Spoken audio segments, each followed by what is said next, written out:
ஆண்டுடைய பிள்ளைகளாகி நமக்கு தெரியும், ஆண்டவர் பிசாசை எதிர்த்து நிற்க எனக்கு பலனை தந்திருக்கிறார். எத்தனை பேர் ஆமீன் சொல்றீங்க? அதிகாரத்தை தந்திருக்கிறார்.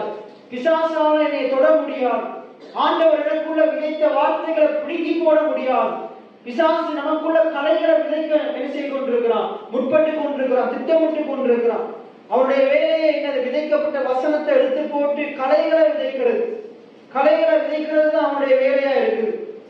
ஆகையினாலேயே நாங்க தொடர்ந்து ஆண்டுடைய வசனத்தினால புடம்படப்படணுமா இருந்தால், ஆண்டுடைய வசனத்தினால நாங்க புடம்படப்படலாட்டி பிசாசு என்ன செய்திருவான்? நமக்குள்ள விதைக்கப்பட்ட வசனத்தை எடுத்து என்ன செய்திருவான்? அவன் கலைகளை விதைத்திருவான். இந்த உலகத்தினுடைய சிந்தனைகளை விதைத்திருவான்.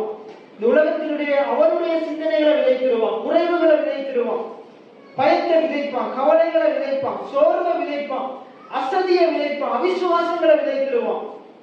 அதான் ஜபீருடைய சம்பவத்தில் நாங்க வாசிக்கிறோம்.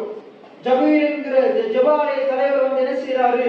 இயேசு அக்கறையிலிருந்து இக்கரைக்கு வரும்போது அந்த அசுத்த ஆவியுள்ள அந்த பிரேத கல்லறையில இருந்து அசுத்த ஆவியுள்ள மனுஷனை விடுவித்துட்டு வரும்போது இந்த ஜபீர் என்ன செய்யறாரு?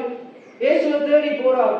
அவர் போய் சொல்றாரு, என்னுடைய மகன் வியாதிப்பட்டு இருக்கிறார், அவள் ஆரோக்கியம் அடையும்படிக்கு நீங்க வந்து அவளை தொட்டு நீங்க குணப்படுத்த வேண்டும். நீங்க அவரை வந்து தொட்டால் அவள் குணமா அடைவாள், அவள் ஆரோக்கியம் அடைவாள் என்று அவர் சொல்லுகிறார். சொல்லும் போது அங்க பாத்தீங்கன்னா அதுக்கு அடுத்தது பெரும்பாலும் ஸ்திரீனுடைய சம்பவம் நடக்குது. அது முடிய நீங்க பாத்தீங்கன்னா ஜபீருடைய வீட்டில இருந்து மரண செய்தியோடு சில பேர் வர்றாங்க.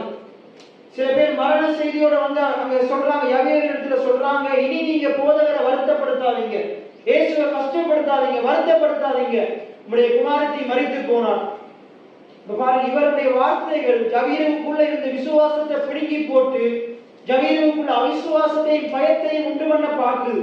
உடனே இயேசு அந்த வார்த்தை சொல்லுது, இயேசு அதை கேட்டு சும்மா இருந்தாருன்னு சொல்லல, இயேசு அதை கேட்டு ஜபீருக்கிட்ட சொல்றாரு, ஜபீருவே பயப்படாதே, தொடர்ந்து விசுவாசம் உள்ளவனாயிரு.